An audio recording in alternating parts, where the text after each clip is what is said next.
Hey everyone, Public here, and today we are talking about patch 9.2 and everything you need to know for the launch of this patch. So this is meant to be kind of a high-level overview of the things you need to get started. It's not meant to be kind of a definitive guide of like how to play Shadow Priest from start to finish. Mostly because things are still being changed and tuned on Blizzard's side. So definitely look for the written guide being updated in real time and potentially a new video as we get into the tier with more information. I don't want to, guarantee I'll make a new video. As you guys have probably noticed, I haven't made one in literally a patch. A lot of that's because I've just been busy with lots of other things and, hasn't been my big priority. But I wanted to make sure you guys were at least covered from the patch standpoint. There are a few notable changes we want to discuss. So without further ado, let's get started. Okay, so first things first, let's talk about all the changes Shadow Priest got going into patch 9.2. Honestly, I don't want to say we got lucky. I mean, we did get nerfed, if you didn't see the notes. So the big thing is that the Necrolord Legendary got a 40% nerf, right? So the only base change we have going to this patch is a 40% nerf to Pallid Command. I won't beat around the bush. This is a large nerf. You will notice it. And, this is unfortunate. This is the only change to our spec has going into the new tier. It definitely could have been worse. They could have hit dot damage or scaling or things like that. I will talk about what this means for legendary choices in just a bit. But this is the kind of core baseline change to the spec. Now, other changes in this patch that I do want to cover as kind of like new stuff is there are new systems and new borrowed power going into patch 9.2. So the first thing is our new tier bonus. So we can talk about this effect briefly here. So I'm wearing it now in the PTR. So the first set, the two-piece rather, Casting Devouring Plague has a 40% chance to grant a Dark Thought. And then casting Searing Nightmare has a 25% chance to grant a Dark Thought. So the important thing with this tier set is now we have two ways to proc Dark Thoughts. So we have the original way of, as you Mind Flay or Mind Sear a target with dots, you have a chance to proc a Dark Thought. And you also now have your Insanity Spenders that can proc Dark Thoughts. A lot of you maybe have even forgotten about Dark Thoughts. Procs do not happen quite often, especially during our cooldowns, where we're just spamming so many things inside of Void form. Mind Flay is like the last thing on our list. So this is really important. It basically activates Dark Thoughts as something we will use more often now. And then the fourth set kind of puts all that in a bow and wraps it all together, which is consuming Dark Thoughts now causes your shadow to animate after a moment and deals shadow damage over 6 seconds to all enemies within 10 yards of your current target.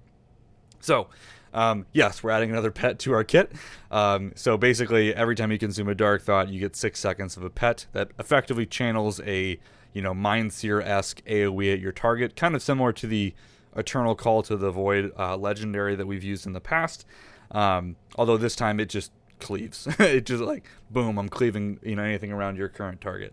So this thing has gone through a lot of changes. The developer did a great job, in my opinion, designing a very neat set. And it's going to be pretty impactful for us. I think, upwards of 15-16% damage with this guy. So definitely hypercharges our kit. The fact that it also AoEs by default means we do get more cleave for free. The downside with that in terms of AoE specifically is that does mean you now have to weave in Dark Thoughts in your AoE rotation, which, as you guys know, if you're, Searing Nightmaring, that's already kind of busy.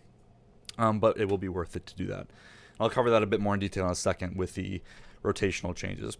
So yeah, that's our tier set. I mean, it's definitely quite strong. And yeah, like I said, about 15-16%. Okay, so new tier set with the new raid. I will note you can craft this tier set, which is interesting. It's actually where my character is now. There is this new thing called the Creation Catalyst. And I'll just kind of give this as an FYI. If you get really unlucky with gear drops, you can technically put in, so this is a PvP chest piece, put it in here, and it creates a tier piece, right? And this works for anything that is a tier slot. So you can do things outside of your control to craft a tier set that is more than just raiding. Can also drop from the Great Vault, things like that. So there will be ways to effectively craft tier as we go forward. So which will be important since we do like our tier set bonus. Okay, so other things that we have coming in this patch is you can now equip a second legendary with your Covenant power. So obviously, with the nerfs to Pallid Command, right, this is a bit less exciting. Pallid Command was our best single-target legendary, even did pretty competitive in AoE as well. And unfortunately, the other 3 Covenant legendaries are borderline useless. And we can kind of I'll briefly show them here, right? So if it So Shadow Word Manipulation, this is the Venthyr legendary power. This guy will sim quite well, but the problem is it's realistic, it just is not practical to use in a raid. So the DPS swing on this thing is 0% all the way up to ish where Paladin Command is, even after the nerf. So that doesn't really help Venthyr.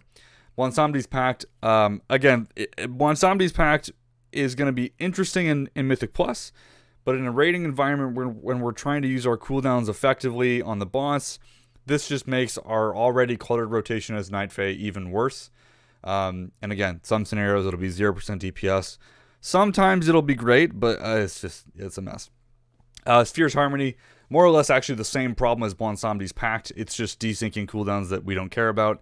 And it's just frankly annoying to use as Shadow anyway. So yeah, they did nerf Paladin Command, so this is slightly less exciting that our second legendary we get to equip is our Covenant legendary, which is kind of our least exciting. After the nerfs, Paladin Command is effectively our third best legendary. It even dropped below Talbot Stratagem on single target. So yeah. So what this means, again, on PTR, you will get a free 265 belt called the Court of Unity. It has solid crit mastery stats. You can't change that. You get this at some point when you finish or progress enough through the new 9.2 campaign. So this will be the first way you can equip your kind of second legendary. The caveat here is you cannot upgrade this belt, and you cannot determine the stats, like I mentioned. So and I'm only using a 262 here, but you can upgrade legendaries to 291 in the new patch. So if you want a 291 Shadow Flame Prism and a 291 Paladin Command, you will need to also grind Reputation. So yeah, so if you want this, you will have to do not only the campaign, but the rep. The rep is not as bad as, say, the Korthia rep was, in my opinion. So, but you'll have to do dailies or maybe some rares to catch up if you do want to get that 291 version of the Covenant Legendary, which is, it's a couple hundred DPS, because not only you're getting the stats we want, you're also just getting more of those stats at 291. But yes, that means you'll have to pay money to buy the 291 base piece. So keep that in mind. Okay, so other things that we get in this raid, and I don't have access to this on my character to show you how it works, but one of the new bosses in the raid is Anduin, spoilers, and he drops the Soul Warped Seal of Rin. So your spells have a chance to grant hope, Lion's Hope I think specifically, increasing your intellect by 860 for the mythic version for 12 seconds, and then you have a greater chance of proccing this when targeting allies or enemies at lower health. So some of you may have already seen the new pin in the Shadow Discord or my recent tweet about the Anduin ring. Basically, this ring has potentially quite powerful for Shadow, but since it's not testable on PTR, I can't finish implementing in SimC correctly. And when I say correctly, it does sim right now, but the proc rate right now is just static based on what's in spell data. I have nothing in there about the curve of it procking more as the enemy gets lower health. This is not something we see very often in terms of gear or even trinkets. There was one in Emerald Nightmare, I believe, the Bloodthirsty Instinct trinket, but even that was never fully working in SimC correctly based on what I can see, or it wasn't reliable. So yeah, we're going to have to wait until we get our hands on this guy on live servers to really figure out, how good it really is. You are losing secondary stats for this. You can see it's comparing against my 246, 252 rings. I am losing secondary stats by equipping this. So the proc does need to be somewhat beefy to counteract that loss in stats. However, it's safe to assume it will probably be one of our two best rings.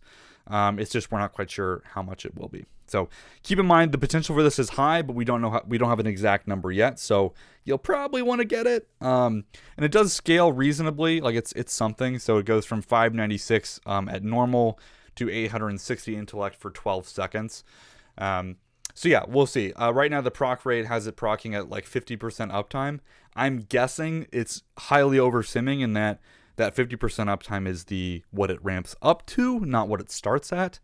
So it would probably put it in the ballpark of anywhere between 5-6% over some other standard ring in the raid.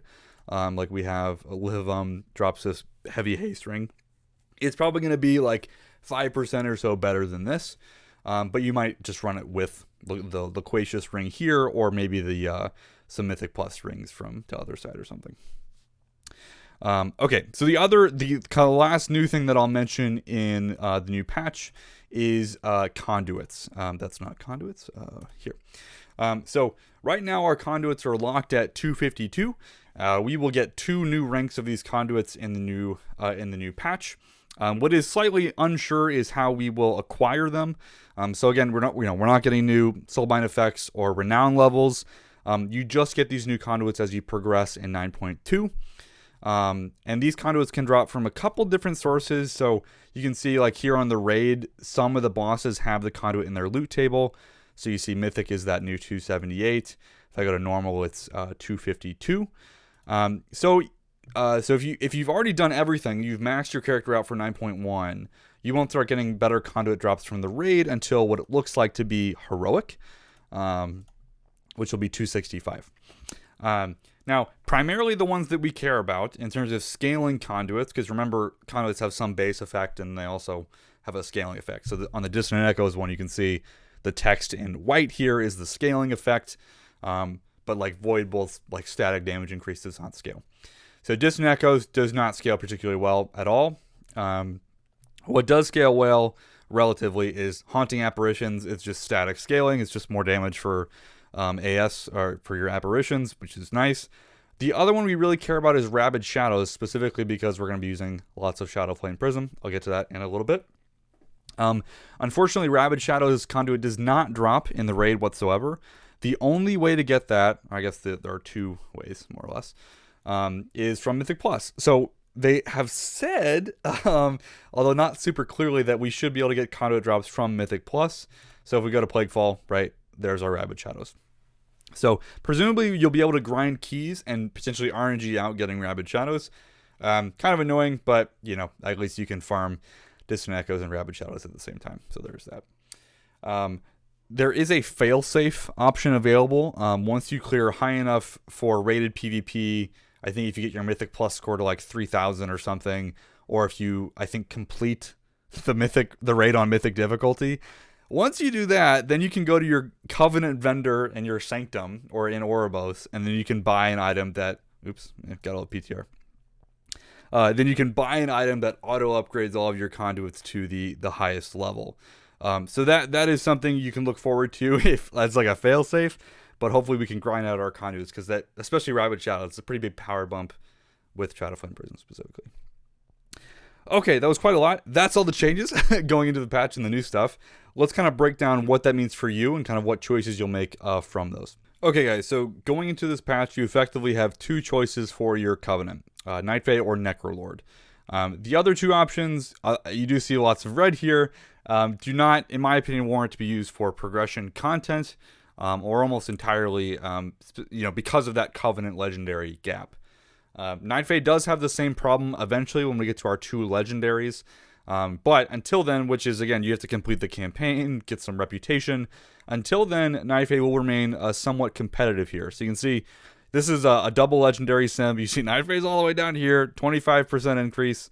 Necrolord's up here at 35%. Which is pretty massive. Obviously, this is a pretty big gap. And this is almost entirely because if we go to legendaries here, if we look at Necrolord, right, even after the nerf, Pallid Command, it's 7% damage in isolation. And then if we go to Night Fae, right, once Somebody's Pact, 1.47%. It doesn't play well. It doesn't play nicely with our kit. Unfortunately, Kyrian is the same way. Spirits Harmony, 2.5%. Wow, it's more than 1. You did notice now Venthyr Shadow Word Manipulation is simming well. It's simming at 11%, right? Which is technically our highest simming Covenant legendary. The issue that I mentioned before is Shadow Word Manipulation is inconsistent. It's not something you can reliably use and get damage out of, which is why it's not going to be something I'd recommend for anyone on progression content.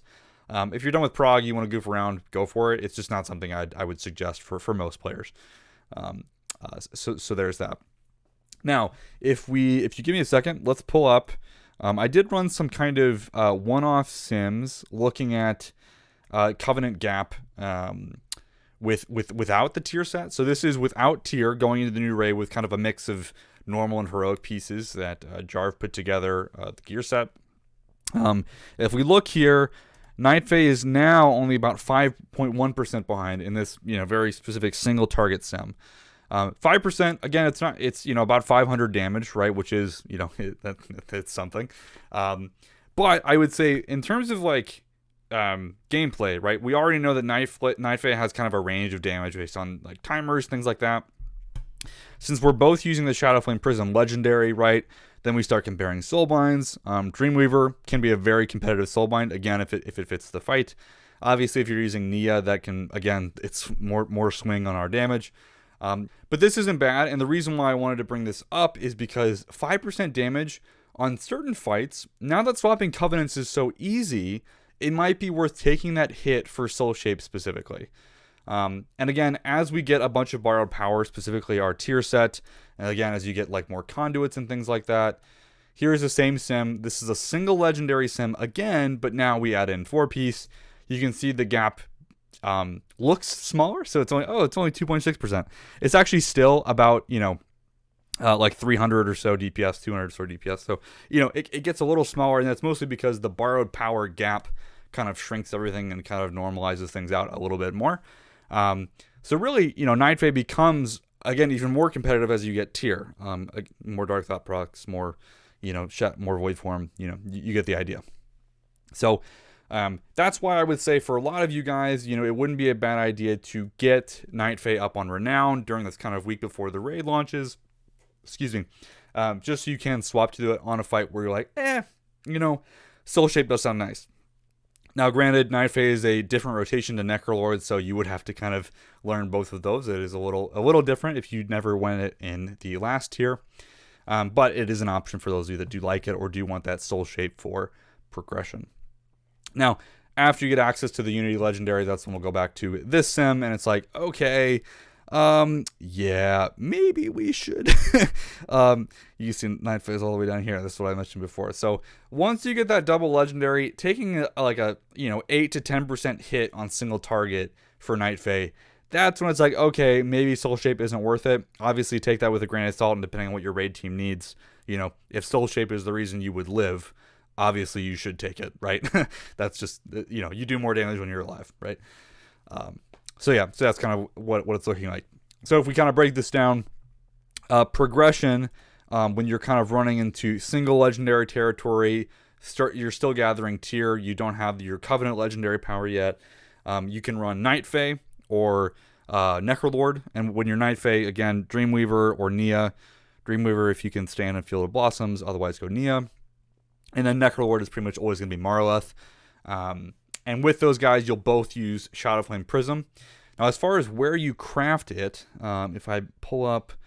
so this is the Necrolord 4-piece sim with just a single legendary. You can see gloves and helm are like within 10 DPS with each other on this sim. If I do the same thing with a full mythic gear set, we'll go Necrolord single target. You can see again, head and hands are right next to each other. It's, neck and neck, 0.2% difference here, right? So it really doesn't matter which one you use. Unfortunately, both of them are tier slots, so it's not ideal. You're going to want to get whatever tier is, you can get first. So acquire 4 pieces of tier as fast as possible. But what I mean by that is, right, you want to make sure that you don't have head and gloves as your first 2 slots, because then you're kind of screwed on Shadowflame Prism there. So you're definitely going to want chest, shoulders, and then legs, and then add gloves or helm, and then you put Shadowflame Prism on the other slot. That's basically what you want to do. Now, once we get into the double legendary territory, again, it's pretty much just going to be a Necrolord decision, in my opinion. And again, you'll still use Marleth, and that'll be Shadowflame Prism plus Pallid Command will be the other one that we'll get there. And again, as far as crafting on Pallid Command, if you saw, let me see if I'm still logged in. Okay, world server is down. It feels PTR, man. So what you're gonna want, let's go back to our legendary item stem, Necrolord. Oh, okay, it is pulled up. Okay, so when you get the first kind of Cord of Unity, that's that 265 belt that is fixed stats. That's just on the belt slot. It's actually not bad considering belt is one of our weaker off pieces in the raid. It just doesn't have the best stats, and we also don't have a great belt in Mythic Plus either.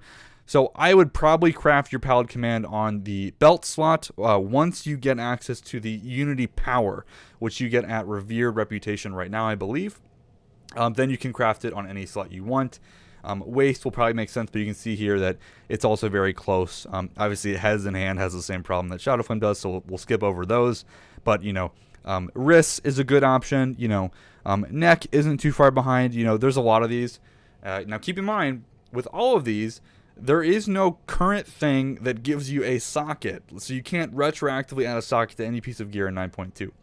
But when you craft a legendary that is a socketable slot, you get that for free. So sometimes it's nice to pick a slot for both of these guys where you get 2 free sockets, if that makes sense. So something to keep in mind for that. All right, so that's wrapping up our Covenant choice and some basic legendary info. Let's move on to talents. All right, so going into patch 9.2, there are virtually no talent changes for the majority of Shadow Priest players. Anytime you use Shadowflame Prism, right, we're going to take Mindbender. This is going to become our kind of new default with the legendary balancing changes, which, again, we've done before. Now, the change that is different, let's say for whatever reason you don't want to take Shadowflame Prism, or you aren't at whatever time you're doing. I'll say that's not a very common scenario. The 2 big ones are going to be if you decide that you still want to play Kyrian. Technically, Talbotars is going to be your best simming legendary, so you would run that. And then Spear's Harmony when you get the access to that. But in that scenario, I'm not in a rest area. You would actually not run Void Torrent. So Void Torrent is effectively, I don't want to say dead, but if we hearth, I can talk about this a bit more. So the problem with Void Torrent going into this patch, again, this is for when you're not using Shadowflame Prism, is Void Torrent is a particularly long channel, so it's a fixed channel duration that gets more ticks as you get more haste. The issue with that is Void Torrent is taking away from other things you could be doing, right? We've talked about this before. The opportunity cost of Void Torrent is, something to consider. So, specifically, all that time while you're channeling Void Torrent, you could be doing other things to proc more Dark Thoughts. So if we're thinking about, like, tier set damage specifically, right? The ways to proc Dark Thoughts, Consuming, Devouring, Plagues, or Searing Nightmares, and then Mind Flayer, Mind Sphere channeling. So while you're channeling Void Torrent, you can't get any procs, right? It's just not possible. You can consume them, which is something, but all you're going to get out of this is 60 insanity. So you get 1 Devouring Plague out of this, but you have to finish the channel to get that much insanity, right?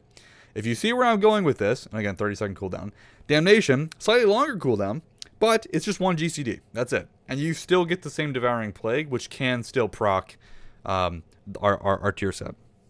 So what this comes out to, Damnation is like 1% ahead of Void Torrent, something like that.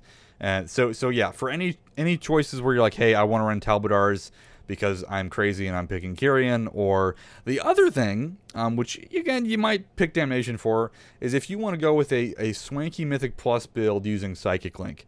So Psychic Link might come into play for some of those Mythic Plus dungeons like Spires or Theater of Pain.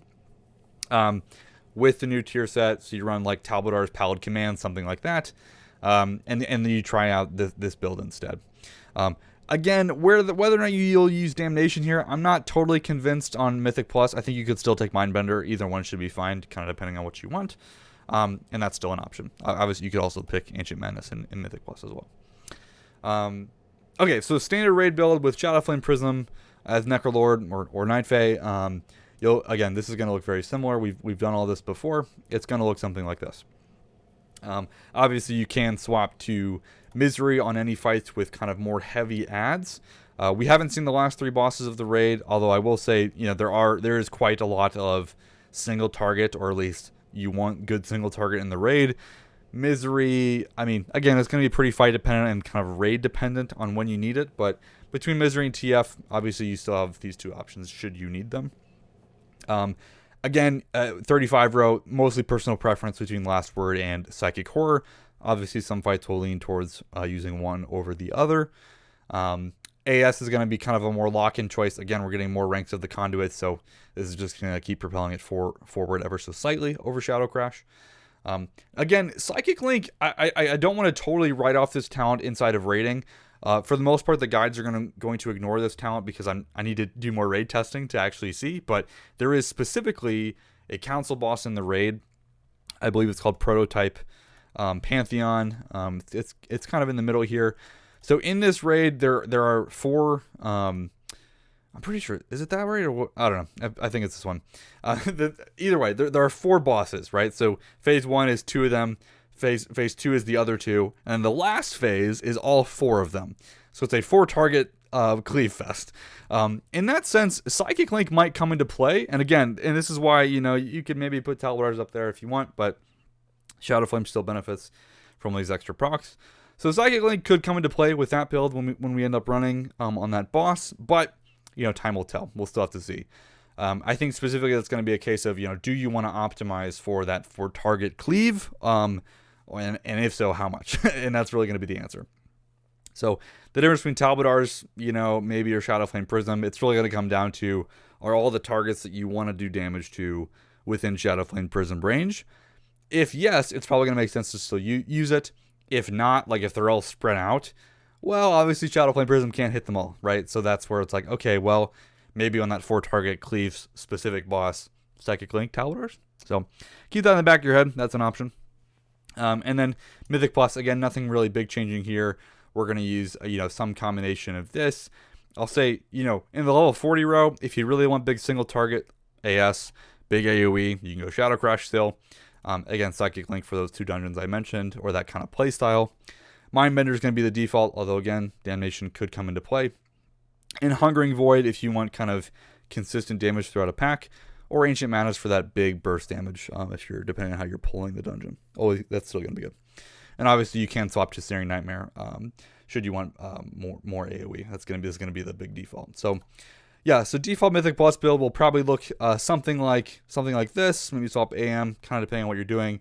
This is going to be the kind of go-to for a lot of you guys. So that is talents. Again, I'll plug the Icy Veins guide in the description. As we see more and more of the fights get more reps on it, I will kind of solidify my recommendations for you on progression. So be sure to check that out if you want some kind of detailed tips on those bosses. Okay, let's move on to stats.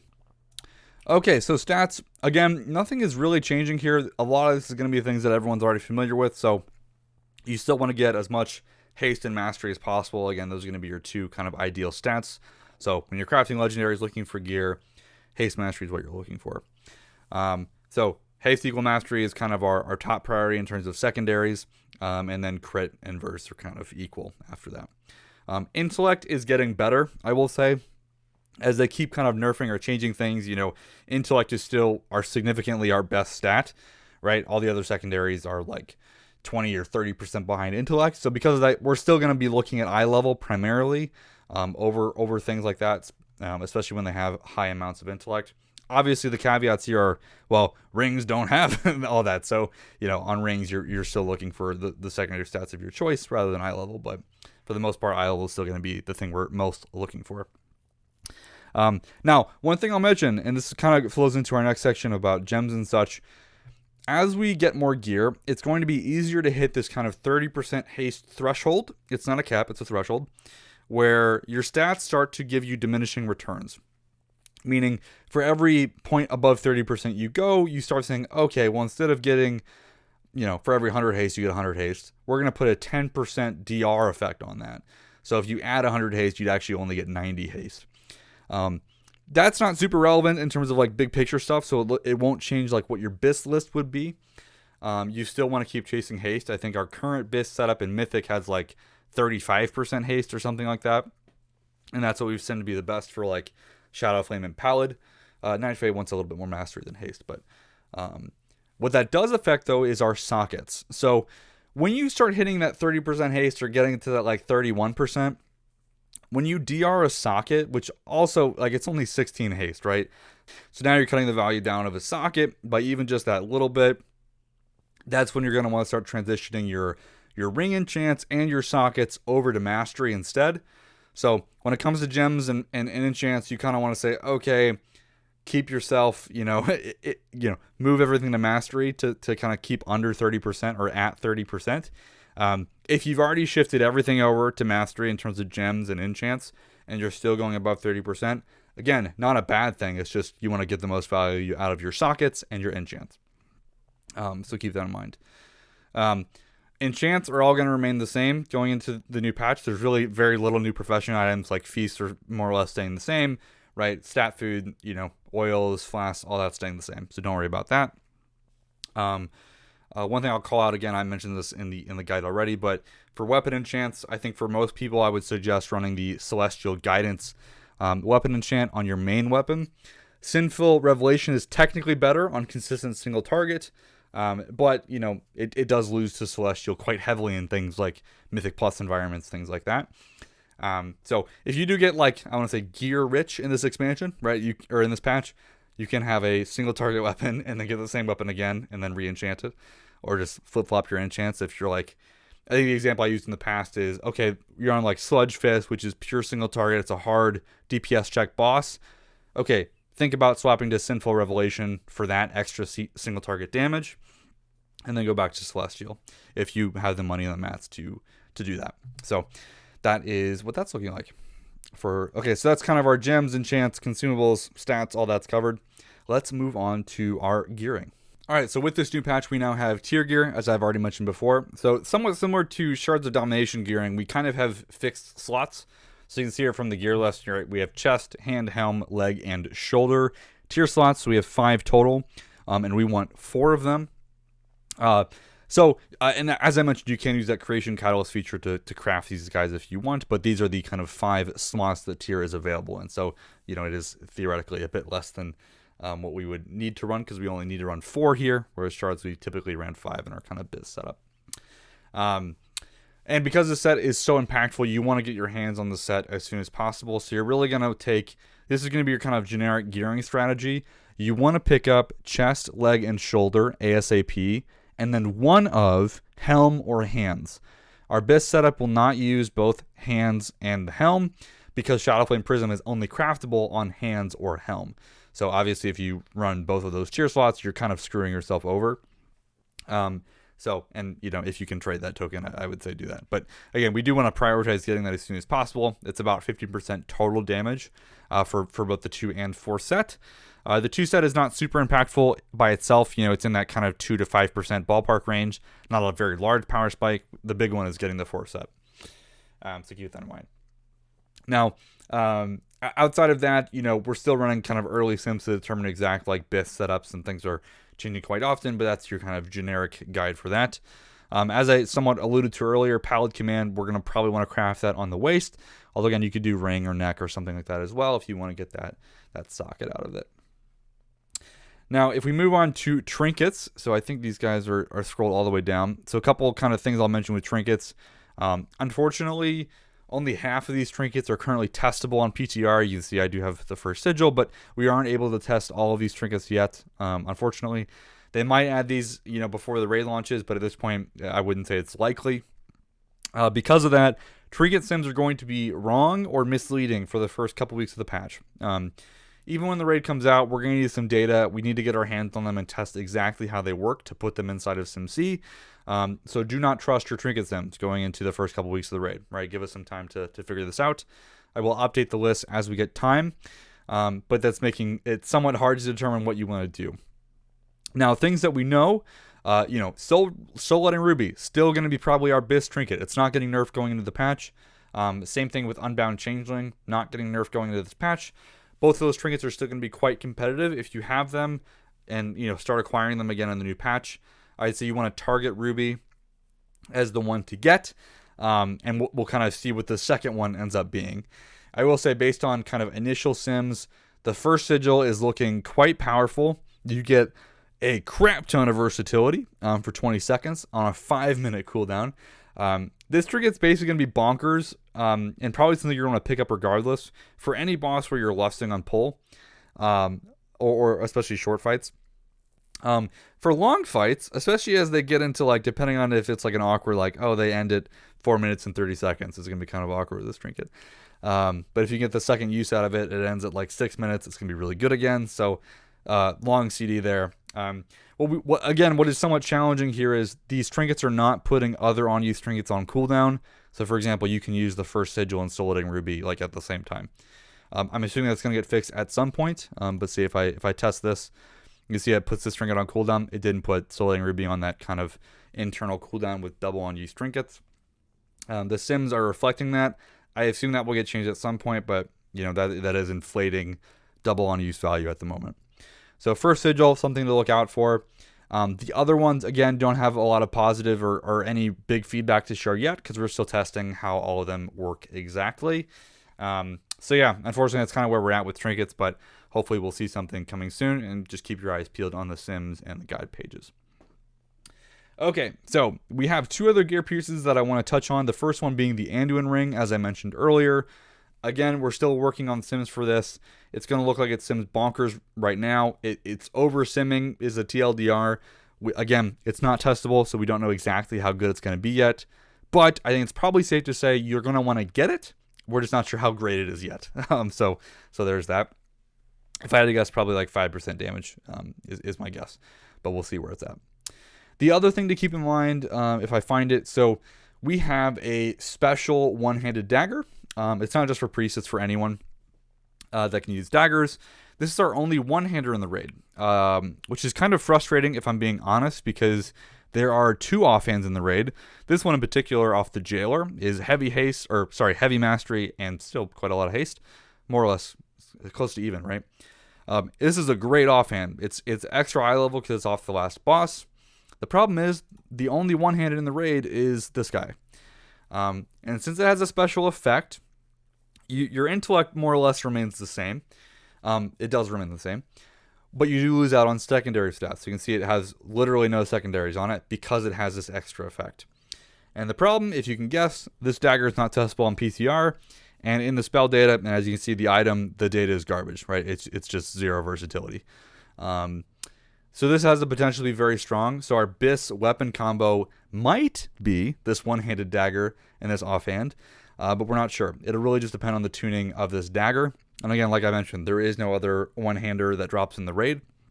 And if you guys didn't know, if we go over to dungeons, there is not any good one-hander for the most part. I think there is.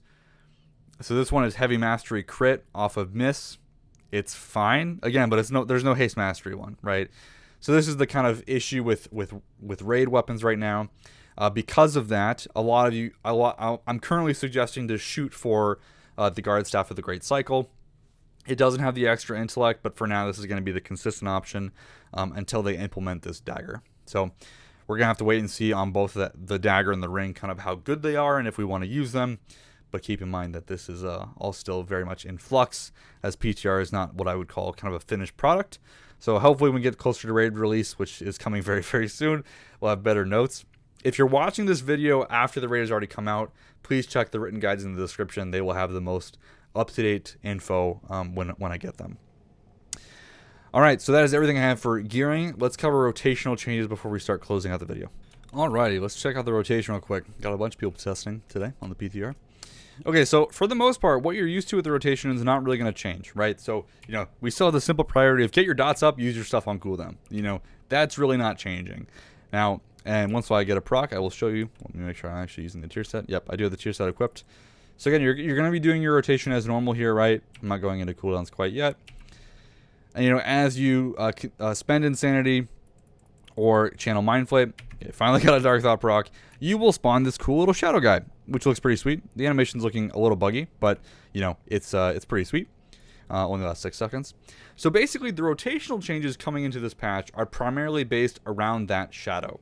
So with the 2-piece kind of paired with that and increasing the value of Dark Thoughts, we are going to be spending more of our time on Dark Thoughts than we currently do. Now, the issue here, if we go ahead and let's go into our major cooldowns here. Okay, I forgot to put paint up. That's fine. Void Bolt, put up this. So you see the rotation's already quite busy. But I'm getting more Dark Thought procs in what I would say in my cooldowns than what I've previously had, because I'm getting those procs with spending Insanity. Now the thing here is we need to kind of prioritize these to a point, because we like this tier set damage. So you can see I'm already having to weave in way more Dark Thoughts than I'm used to. And when we're in our cooldowns like this, it's going to be okay to cast these Dark Thoughts while I'm not channeling Mind Flay. So we know that, again, you can consume Dark Thoughts one of 2 ways. You can just cast your Mind Blast, and there you consume the Dark Thought. Or you can consume it while channeling something like Mind Flay, Mind Seer, Void Torrent, or even Fleshcraft, right? Now, the thing with that, though, is Doing that incurs an extra GCD of ramp up time of like, okay, I want to consume this, but I have to channel Mind Flay first. When we're on our cooldowns, that's just not worth it. So you're going to be firing off a lot more Dark Thoughts, just kind of like stand alone, so to speak, to specifically extend the pet, because we want to get as much pet uptime as possible, like 70-80%, I'd say is our kind of general goal. The issue, though, is Dark Thoughts only stacks up to 1. So the thing you got to keep in mind is, so let's get a proc. I have a Dark Thought proc. So what I want to do right now is, ideally I want to spend it, right? By channeling Mind Flays, what I'm doing is, and not spending it, you see how I just overwrote that proc? That means I lost it, right? Because Dark Thoughts does not stack, we need to be a bit more conscious about making sure we use them before you lose them, right? You want to use it before the buff expires, obviously. And you also want to use it before you potentially cast something else that could proc it, right? So if I'm sitting here, you know, just channeling Mind Flay, and then let's say I happen to get a proc, eventually I'll get one. I'm sure I will. Okay, so let's say I get a proc. Well, if I get one and I'm sitting on it, what I don't want to do, right? Okay, so now I have it, right? And I'm dropping things.